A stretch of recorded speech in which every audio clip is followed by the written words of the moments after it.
Hello and welcome to episode 21 of the Terry Koss Show, a wrestling podcast. I'm your host, Terry Koss, and today I'll be taking a look at WCPW's Refuse to Lose. WCPW's pay-per-view Refuse to Lose took place on October 2nd, 2017 from Newcastle upon Tyne, England. This is the final pay-per-view under the WCPW banner, as in December they will be changing their name to Defiant Wrestling. Tonight we have Dave Bradshaw and James R. Kennedy commentating. To start us off, WCPW General Manager Stu Bennett, also known as Wade Barrett, Bad News Barrett, and so on, comes out, runs down the card, and we got a pretty cool card for tonight. Our first match is Mike Bailey against David Starr for the number one contendership for the WCPW Internet Championship. Mike Bailey from Canada was in the WCPW World Cup and actually made it to the quarterfinals. An amazing wrestler. If you have not seen any of his matches, type in Mike Bailey WCPW and you will be amazed. David Starr has a number of cool nicknames. I'll just read them off. The Cream in Your Coffee, Your Favorite Wrestler's Favorite Wrestler, Mr. American Rana, Davey Wrestling, The King of Taunts, The 104-Minute Man, The Most Entertaining Man in Pro Wrestling, The Physical Embodiment of Charisma, The Jewish Canon, The Bernie Sanders of Professional Wrestling. He's really good at Twitter, The Main Event, The Product. So, yeah. Start us off. Starr hits an awesome crisscross Luthez press on Bailey. This match stars a technician. Bailey's more of a striker. Has a black belt in Taekwondo, I believe. Really known for his kicks. Awesome corkscrew splash from Bailey. Bailey tries a moonsault into a double knee drop. Only gets two. Bailey hits a moonsault from the middle rope to the outside. He goes inside the ring, hits the middle rope, and then goes over the barrier to the outside to hit David Starr. Starr tries with the Canadian Destroyer, does not hit it, it only gets two. Mike Bailey ends up winning the match with a shooting star press double knee. Wins the match and becomes the number one contender to the WCPW Internet Championship. This to me, thinking right now, this is match of the night. Good way to kick things off. Two excellent wrestlers. Bailey has been impressing me ever since I saw him. Plus, he's Canadian, so that's kind of, cool for me too. So, our second match is for the WCPW Hardcore Championship. We have Bad Bones versus BT Gunn versus Jimmy Havoc versus the champion Primate. Now, this is different than WWE Hardcore. WWE Hardcore was more funny. This one is more beat the crap out of each other. They'll use anything that's not nailed down. Bad Bones comes to the ring with a bat. BT Gunn comes with a chair. Jimmy Havoc comes with a staple gun. And Primate comes with a table, I believe. So Jimmy Havoc gets a cool pump handle slam on Bad Bones on the chair. Havoc takes out his staple gun, staples both Bad Bones and Primate in the head. That's... Primate hits a cool splash onto the outside, onto all three. Jimmy Havoc is suplexed through a table with two chairs on top of it by Bad Bones, and oh my gosh, that looks like it hurt like a mother trucker. During the match, Gabriel Kidd assaulted Bad Bones. There's a little history between these two. Gabriel Kidd, the former WCPW Internet Champion, was in the locker room, and Bad Bones just beat the tar out of him with a bat, so he came to try and get his revenge. Primate ends up spearing BT Gunn for the win and retaining the WCPW Hardcore Championship. At the end of the match, we see a handshake between Jimmy Havoc and Primate. Always good to see a sign of respect. These hardcore matches are insane. Like, I've never seen CZW Combat Zone Wrestling. I've seen, shouldn't say that. I've seen a bit of it, never seen a full match. This hardcore style is almost along the lines of like CZW and Wing and more of those Japanese style deathmatch type things. Excuse me. Our third match features Liam Slater against Johnny Moss. Liam Slater and Johnny Moss were the first ever WCPW Tag Team Champions, but they ended up losing the titles to the Swords of Essex, Will Ospreay and Scotty Wainwright. Moss had just come back from an elbow injury, and they weren't doing so good.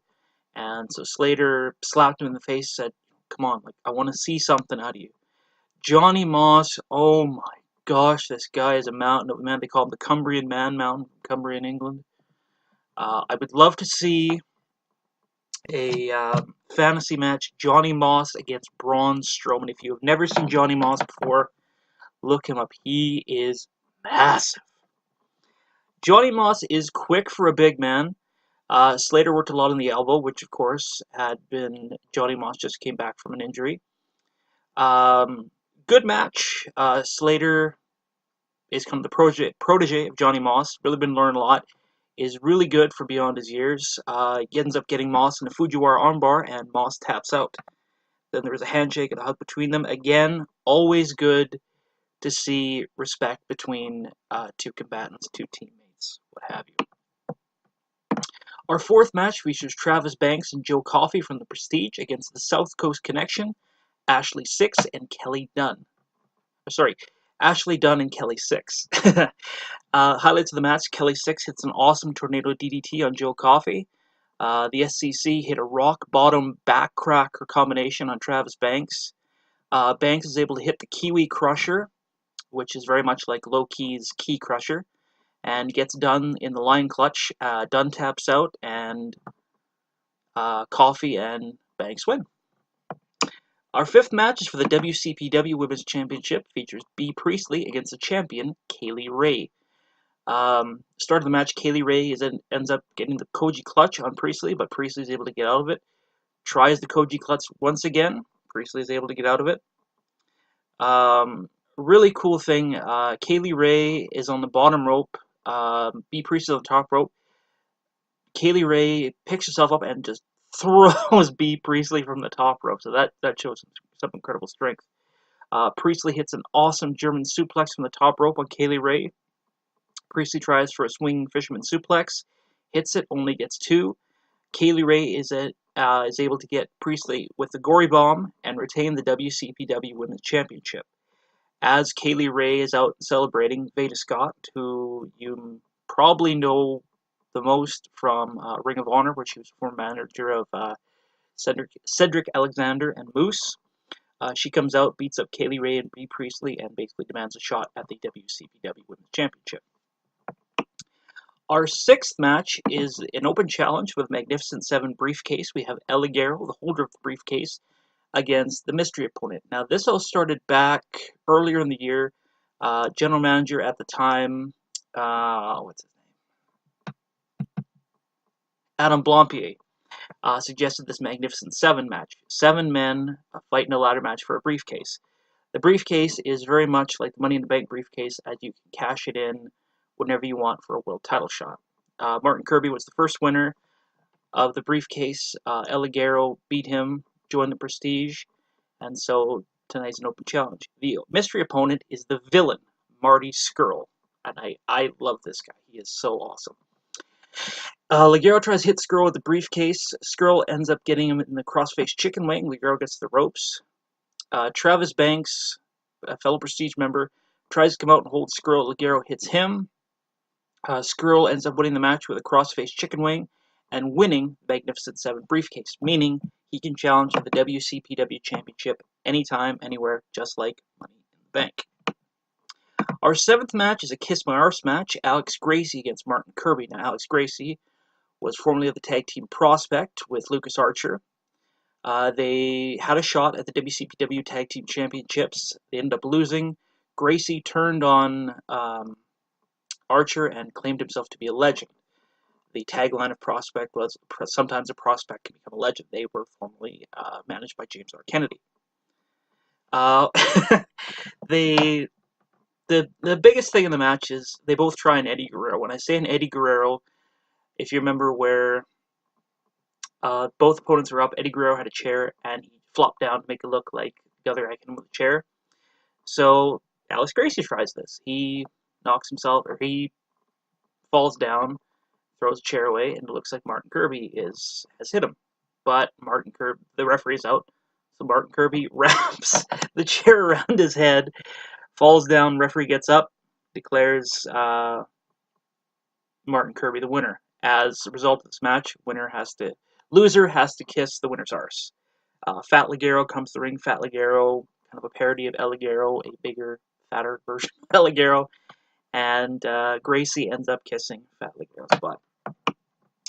Our 8th match is for the WCPW Tag Team Championships, the Young Bucks versus the champions War Machine.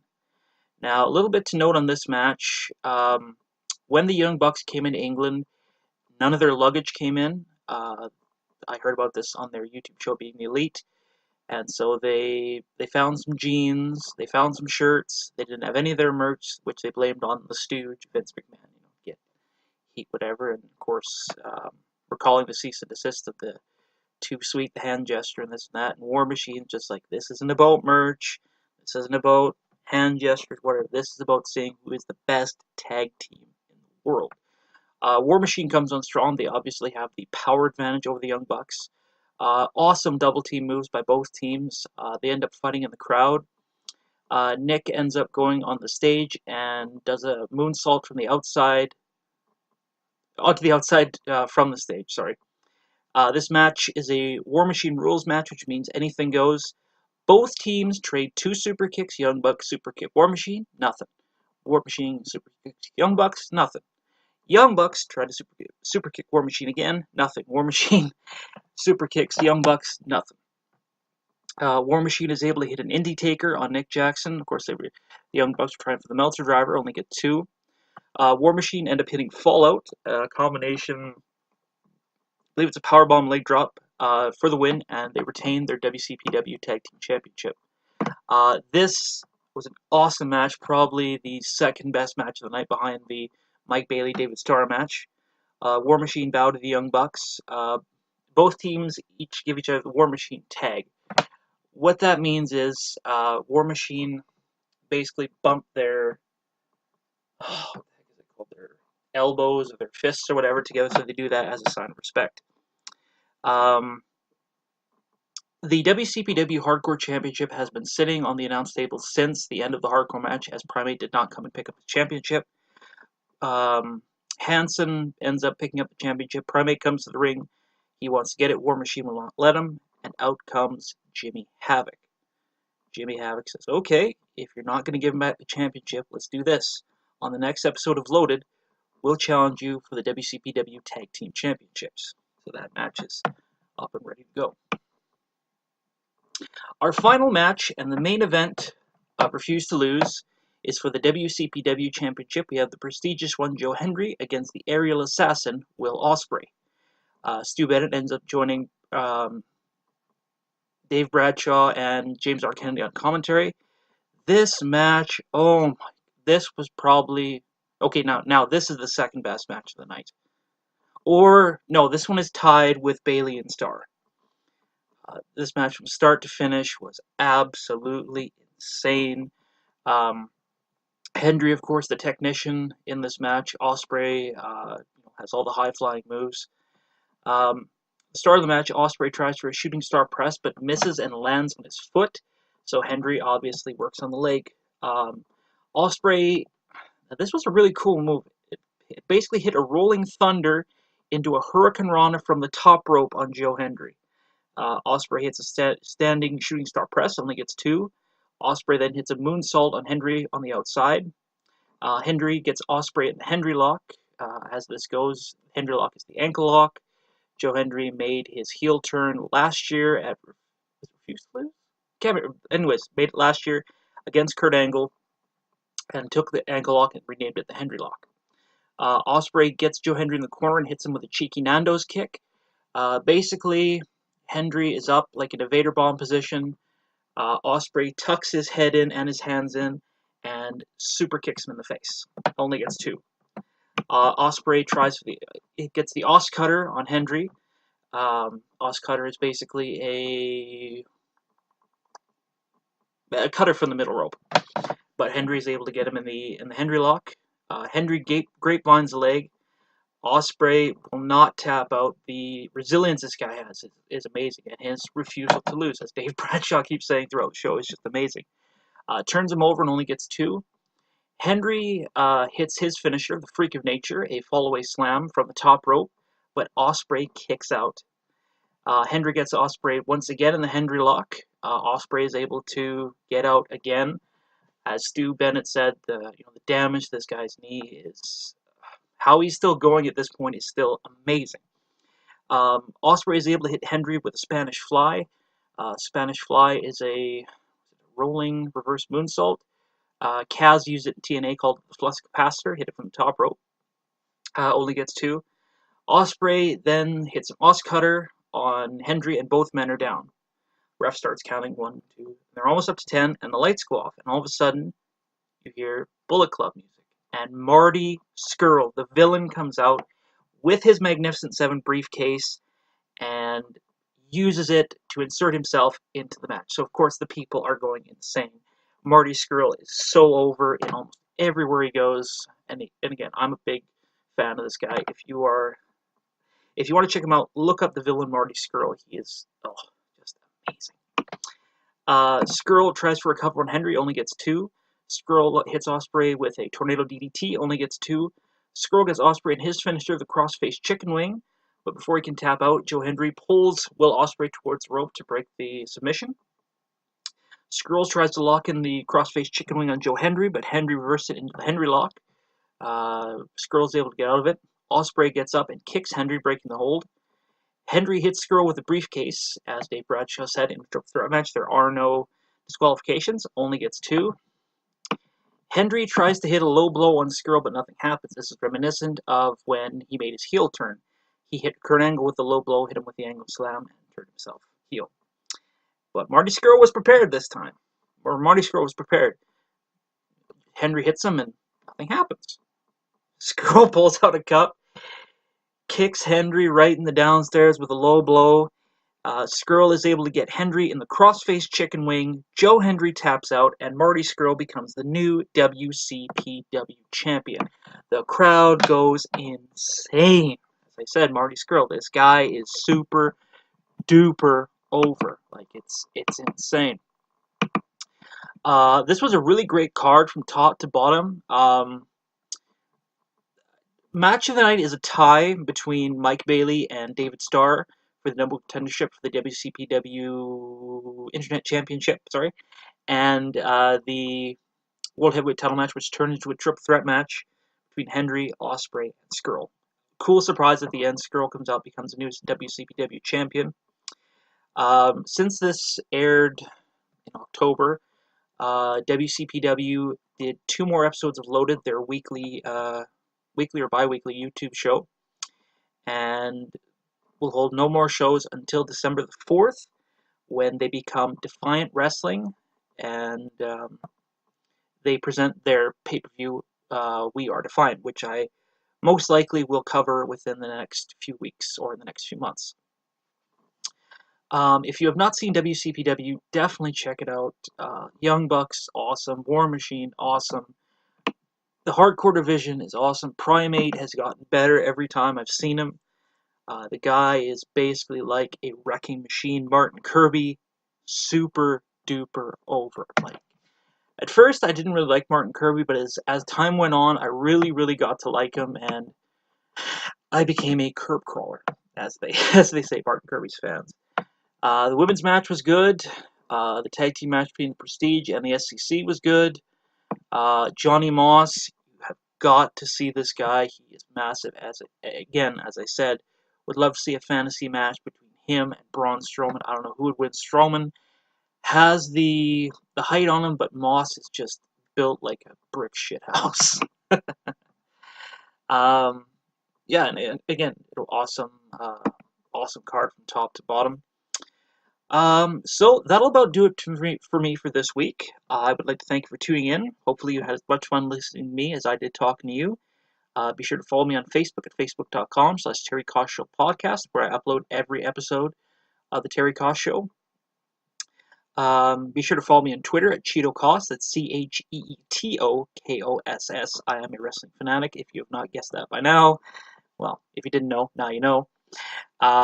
If you see a cool wrestling match you'd like me to review, send me a link through Facebook or Twitter. Same goes for wrestling theme. I am a massive wrestling theme fan. I collect themes from all over: WWE, WCW, TNA, Ring of Honor, Chikara, New Japan, WCPW, ICW, everywhere. So if you hear a cool theme, feel free to let me know. So that'll about do it for me for this week. Next week, I believe I will be covering Bound for Glory. I'm not 100% sure. That may be in the next week or 2 weeks, but expect the next episode to be a review of Impact's Bound for Glory. So for Terry Koss, I've been Terry Koss. I'll see you next time.